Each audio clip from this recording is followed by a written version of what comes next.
I don't know how to explain it. It's wild, right? The series, it's been like a great suspense novel. Back and forth.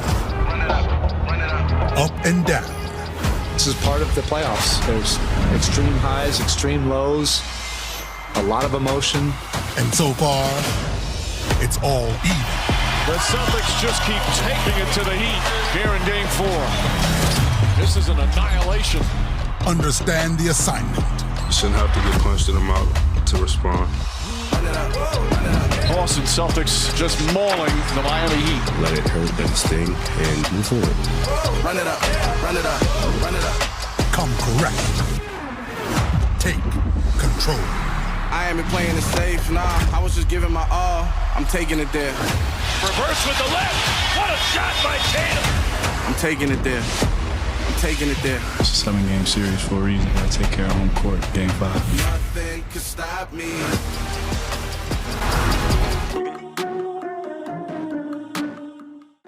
Esta noche en la NBA tuvimos el quinto partido en la serie que enfrenta a Miami Heat con Boston Celtics, la serie que volvió a Miami con empate a 2 en el marcador, por lo cual el quinto partido era absolutamente pivotal. Empezamos ya.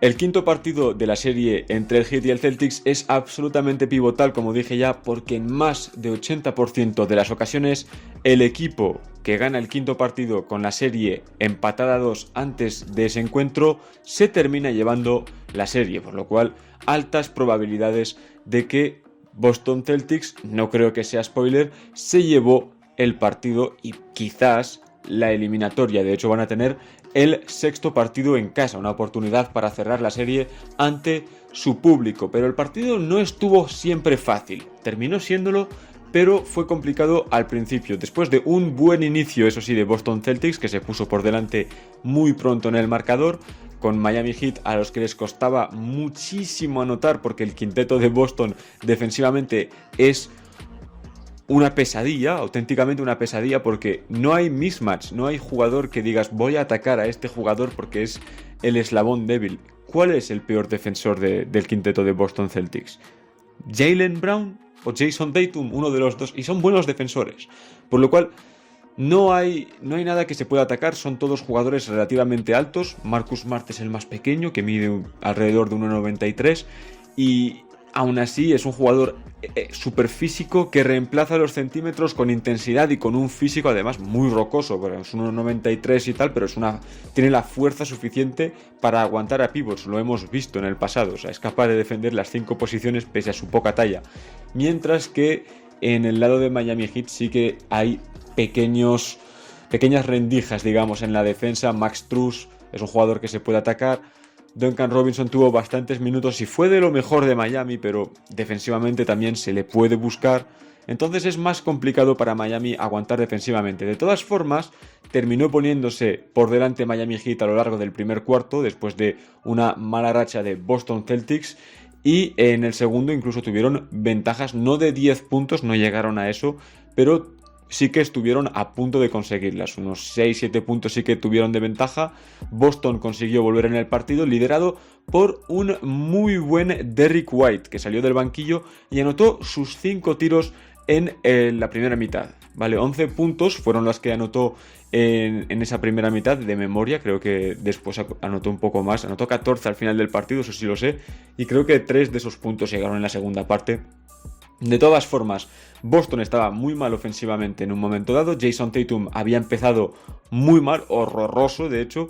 Falló creo que sus 6 primeros tiros y estuvo a un nivel execrable durante toda la primera parte. Jaylen Brown, del que hablaremos después, estuvo también muy mal para empezar. Hubo un momento bastante avanzado el partido, creo que ya estábamos en el segundo cuarto, en el que estaba en 3 puntos y 4 balones perdidos, por lo cual absolutamente indefendible en ese momento, pero no para bien, sino que no era posible defenderle para Boston Celtics a Jaylen Brown en ese momento, como decía. Entonces Derrick White fue el que se echó un poco el equipo a la espalda buscando el aro en penetración sin parar.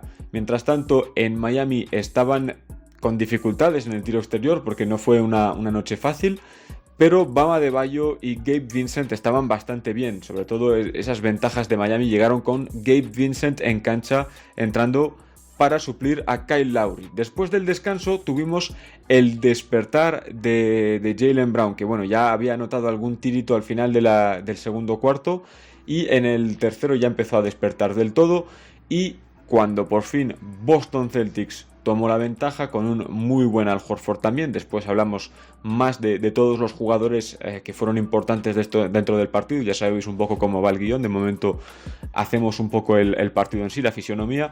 Boston Celtics tuvo un gran tercer cuarto entonces, muy buena defensa, forzaron pérdidas y 32 puntos a 16 fue el marcador del cuarto en concreto, con Boston Celtics que consiguió la primera ventaja de más de 10 puntos de todo el encuentro con un tiro de Jaylen Brown, un muy buen tiro, la verdad es que estaba bastante complicado, y anotó ahí Jaylen Brown su 12º punto.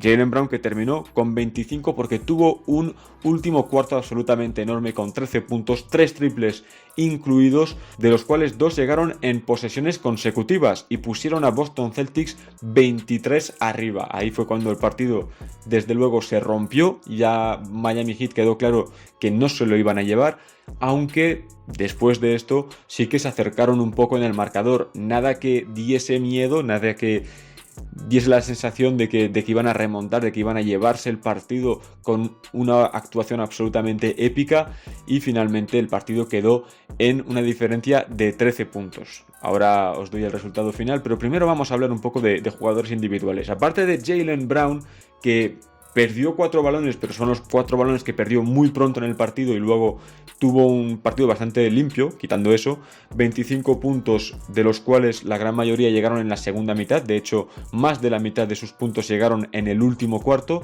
10 de 19 en tiros, 5 de 9 en tiros de 3, un jugador de rachas. Jaylen Brown sabemos que no es un habitual de grandes partidos completos, digamos, que empiezan bien, terminan bien y que transcurren bien en el medio, sino que es un jugador que se suele encender en algún momento y ser absolutamente imparable durante 5, 6, 10, 12 minutos.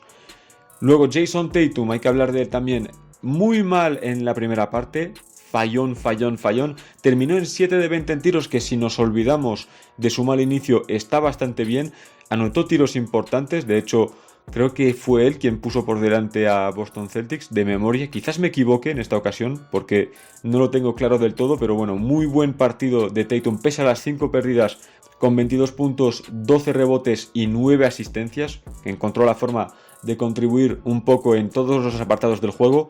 Al Horford, que hizo lo mismo con un poco menos de números, pero 16 puntos, 7 rebotes, 5 asistencias, 2 tapones. Estuvo absolutamente en todos lados. Al Horford fue muy importante para el triunfo de Boston Celtics. Es un jugador que sabemos su veteranía, sabemos que sabe jugar a esto, sabe lo que son los playoffs. 5 de 8 en tiros, muy eficiente además en esta noche. 2 puntos por cada tiro que intentó desde la cancha. Y Robert Williams, que pese a tener pobres números, fue absolutamente clave también en defensa, sobre todo, y en el rebote ofensivo hizo bastante daño a Miami Heat. Atrapó 3 y los 3 fueron absolutamente demoledores, porque creo que en todos terminó anotando Boston Celtics en puntos de segunda oportunidad. El banquillo, quitando Derrick White, estuvo bastante discreto. Peyton Pritchard, que había tenido bastante protagonismo en otros partidos, tan solo jugó 6 minutos esta vez, con 2 tiros de campo intentados, ambos triples. Ninguno de ellos entró. En defensa le atacaron los Miami Heat y no volvió a la cancha después de ese tramo en el segundo cuarto, si no me equivoco, en el que estuvo en la cancha. Del lado de Miami Heat, muy mal en el tiro exterior todo el equipo. Bueno, Duncan Robinson 3 de 10 no es un gran porcentaje, pero es de largo lo mejor de Miami en ese apartado. Duncan Robinson, del que me espero que tenga muchos más minutos en el siguiente partido. Bueno, tuvo 28 en esta ocasión, pero quizás más que minutos, un rol más prominente. Probablemente titular, ya que Max Strus se fue del partido, se fue al vestuario después de fallar 2 o 3 triples en la misma jugada. Y en la siguiente parada en el juego terminó yendo al vestuario y no recuerdo verle después de eso en la cancha. 3 de 10 en triples entonces para Duncan Robinson, que como decía no es espectacular, pero comparado con el 7 de 45 que tuvieron los Miami Heat como colectivo, contando con los triples de Robinson, pues es, vamos, nivel Curry. Eso, es el mejor tirador de la historia en comparación con los demás, porque si quitamos a Robinson es un 4 de 35 lo que hicieron los Miami Heat.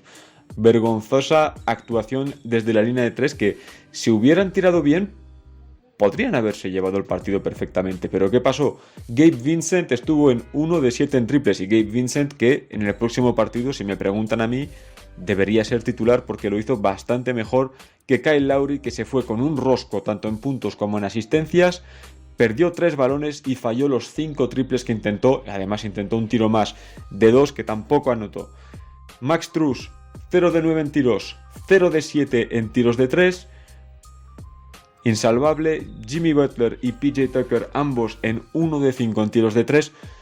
Nadie encontró la forma de anotar desde fuera. Incluso Víctor Oladipo, 1 de 7 en tiros de campo, 0 de 3 en triples también. Partido muy malo de Oladipo, que había sido el mejor de Miami en el cuarto encuentro. Pues esta vez no encontró su ritmo, no encontró la forma de ser un factor positivo, y desde luego el mejor jugador de Miami en este partido fue Bam Adebayo. 8 de 15 en tiros, 18 puntos, 10 rebotes. No son grandes números, no estuvo muy bien en cuanto a creación para sus compañeros, tampoco tuvo muchos balones en el poste alto para ir repartiendo juego, y lo poco que pudo repartir fueron fallos de sus compañeros después, o sea, no anotaron los tiros, pero no estuvo tan responsabilizado como en el tercer partido, en el que había sido una absoluta estrella, parecía Hakeem Olajuwon.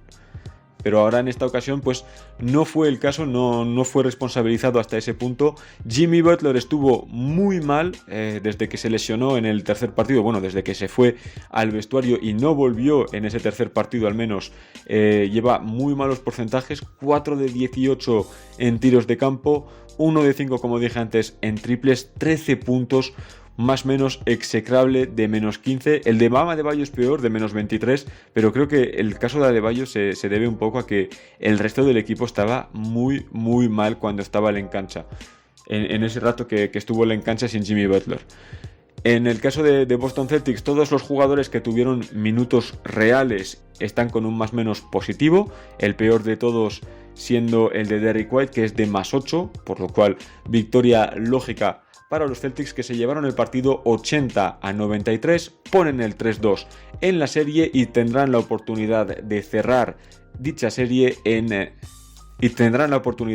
cerrarla en el sexto partido en casa frente al público del TD Bank North Garden. Hasta aquí todo lo ocurrido esta pasada noche en los playoffs, o mejor dicho, en la serie entre Miami Heat y Boston Celtics. Si has llegado hasta aquí y te ha gustado el vídeo, dale like. Si no te ha gustado, no pasa nada, dale dislike. Recuerda que si quieres más, puedes suscribirte, ya que todos los días va a haber un vídeo sobre el partido de la noche anterior. Nada más por mi parte, solo desearte que tengas un gran final de día y que todo vaya bien.